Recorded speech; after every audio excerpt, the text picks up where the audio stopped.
Hello everyone, welcome back to my channel. Today we're going to be discussing one of my favorite characters in all of anime, Lord Escanor himself. Now, before we get into the actual video, just spoiler warning for anyone that isn't caught up with the manga. If you're anime only, be warned, click off now or watch at your own risk. Okay, now that we're done with that, let's get into it. We're going to be talking about how Escanor is seen as a shallow character and who's liked only for his strength, but he's certainly not, because he's actually a very in-depth and very very psychological character, at least in the sense that he was created. So let's get started where everything starts. The backstory. Now, everyone knows Escanor's backstory, so I'm not going to spend too much time on it. I'm going to talk more about where it led and why it caused Escanor to become the person he is. Okay, so Escanor was the king of was the prince of an unnamed kingdom in the south of Camelot, I believe, although that's not really relevant. And he was sort of shunned due to his sunshine ability, and he was ostracized and he was forced to run away from the kingdom and be saved by Rosa, who sent him away to a far-off land, where he was found by Merlin and Meliodas a couple years later. Okay, so the reason Escanor, better than anyone, exemplifies the sin of pride is because, in some sense, royals, as Escanor is, because as you just mentioned, he's a prince, royals are always seen as embodiments of the sins, right? You know, they're greedy because they want to take all of your money, they're prideful because they believe they're over their subjects, so on and so forth. And so, the way I see it, there are, out of the seven deadly sins, only two of them actually exemplify the sin that they're named after. Like, you know, Meliodas exemplifies the sin of wrath in only the sense that when he lost the previous version of Elizabeth, as at least according to the current storyline, he, went berserk and destroyed the entire kingdom. But as a general person, he's not wrathful. He's not an angry person. He's in fact one of the most calm people you'll ever meet in all of anime. He's always calm and chill, and no matter what happens, he almost never gets angry unless some harm befalls Elizabeth, or really any of the seven deadly sins, but mainly Elizabeth. And and Ban was called the sin of greed because he took the fountain of youth, but when Elaine told him that if he was to do that, it'd be at the cost of the entire forest, he said, okay, that's fine, and he simply left it. He had no desire to actually take it at the cost of the forest itself, which is why in a certain way there's only two sins that actually exemplify the sin that they're named after. It's the lion sin of pride, Escanor, because he's a little bit prideful during the day and not so much during the night, if you know what I'm talking about, just a little bit. And then there's the second one, Merlin. Now, gluttony is a weird sin to describe because gluttony isn't a word that's used in common language, at least not currently.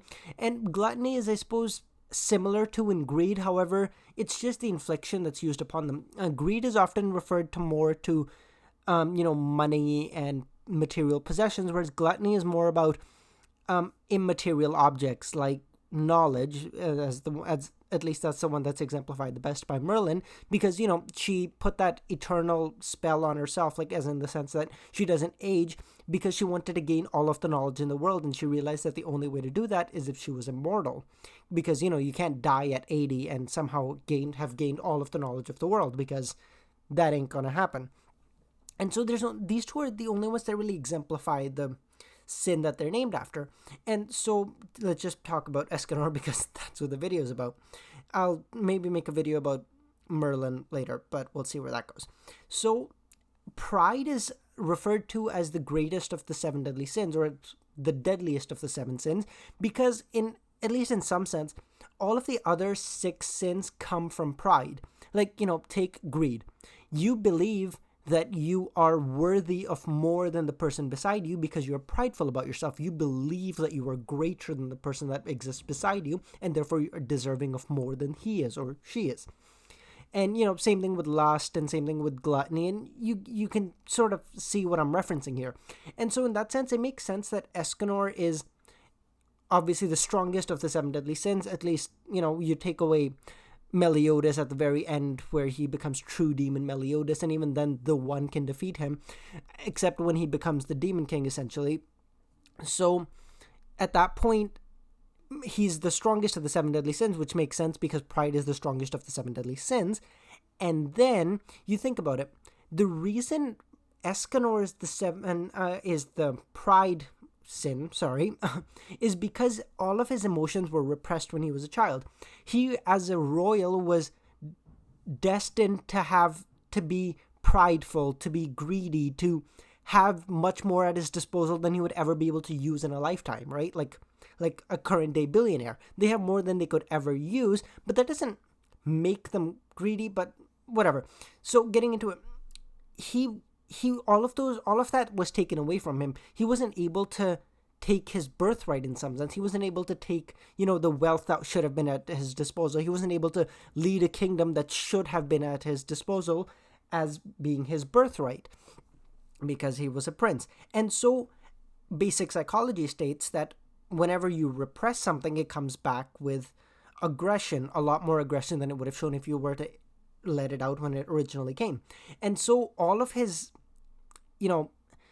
sins, I'm going to use sins in the sense that, all of the bad moral compasses that we all have, all of the things that are bad about us that we try to change as, we go on, because, we all have bad tendency to do things. Sometimes you want to just take stuff without earning it, right? Such as stealing. Now, obviously that's a weird case, but you get the idea. And so because he wasn't able to get any of that which was owed to him in some sense, all of that came back as a vengeance, and he developed the split personality. And Sunshine sort of fits in perfectly with that, because Mael, the earlier wielder of Sunshine, he never had that personality split. He just, he realized that during the day he was stronger, and so, he was a bit more understandable of his strength, but he certainly didn't have the split personality that Escanor seems to. And so I feel like the reason his personality split was when that power came into his being, he realized that if he wasn't going to be given what was owed to him, he'll simply take it. And so all of that emotion which was repressed sort of came back together, and it sort of squished into to make the pride of sin, because as I suggested, all of the sins come out of pride, they all sort of, if you bunch them all together, they lead into pride as well, because it's sort of a two-way street. If something comes out of pride, then whatever came out of pride together can go into pride, if you know what I mean. And so in that sense, it sort of makes sense that he is the sin of pride, because everything that was repressed came back stronger than ever when he gained that power, when he realized that, okay, if you're not going to give me what I'm owed, I'll simply take it, because now that I'm stronger than all of you, you can't stop me. And so that's exactly what he did. During the day when he had power, he became the most prideful man you'll ever meet, the man who pities everyone other than himself, because everyone other than himself is beneath him, without the exception of maybe the 6 other sins and, Rosa. But let's just go with, with what he said. Why would I pity someone who's beneath me? That whole thing. And so it makes sense that he is the sin of pride. He is the most psychological and in-depth character that I've seen in anime in a long, long time. You'd have to make a really phenomenal anime which is really focused on psychology and, mental strength and whatnot, like Death Note, to create a character that sort of rivals him in sort of in-depth in understanding. And as a sort of downside to that, you see, like during the day when he had the power, he became the super prideful person, but during the night when he had no power and he was weaker than virtually everyone else around him, because his power level, I think Hawk said, was, I believe, 15, which is half of Hawk's, and I mean, what's Hawk doing?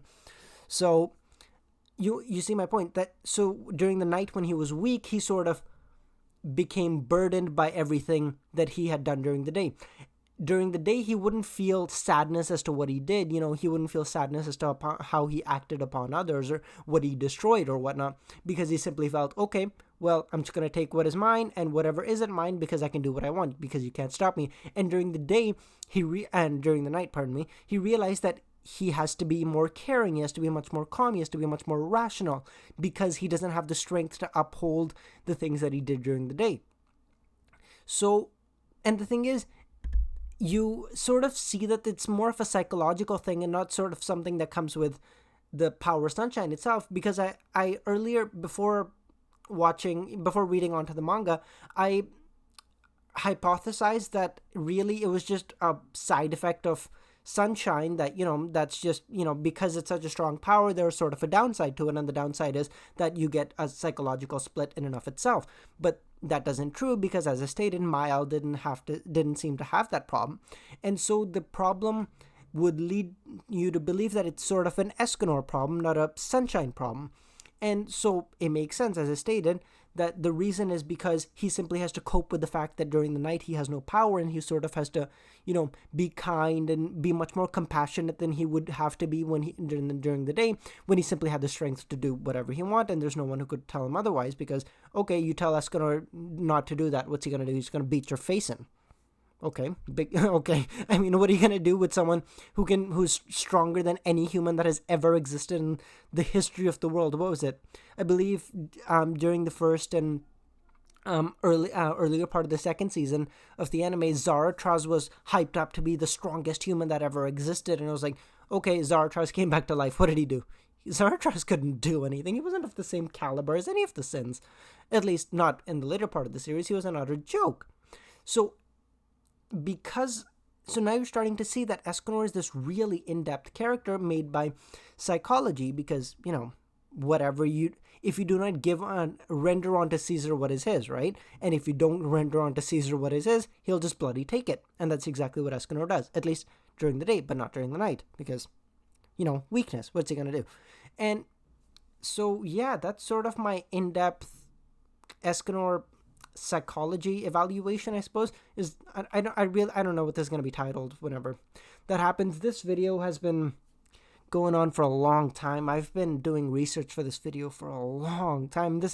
I generally tend to make just a draft of my script for this video and just sort of go off of it, but I've made so many drafts of this, chances are I'm probably not even reading off a script currently. I'm actually not reading off a script. I don't know why the chances are, because there's just so much stuff floating around in my head. I tried writing a script and it just didn't work. There was simply too much stuff that I wanted to say. So I sort of just went on a ramble, and I'm like 12 and a half minutes in. So if you somehow made it to the end of this video, please, like, comment, share. It really does help a small channel like me. You can really see. And just one quick thing. You realize that Escanor is coming into his own, and he's starting to realize the problem with his psychology at the chapter of his, spoilers, death, when he becomes truly kind to everyone around him, right? You realize that he realizes how unkind he's been and how prideful he's been. So he says, he's like, Bonsan, don't drink too much. Diane and King, sorry, I'm not gonna be able to attend your wedding. Merlin, I've always loved you, and even though you didn't reciprocate my love, I never really minded. And, he says nice things to everyone because he realizes the problem that he had all along. And, yeah, that about covers everything I think I wanted to say. So, if you somehow made it to the end of the video, please, as I said earlier, like, comment, subscribe. It really does help. And, yeah, we're 13 and a half minutes in, so I think I'm going to let all of you go. If you made it all this far, just thank you so much. You have no idea what it means to me. Just, have yourself a good day, guys.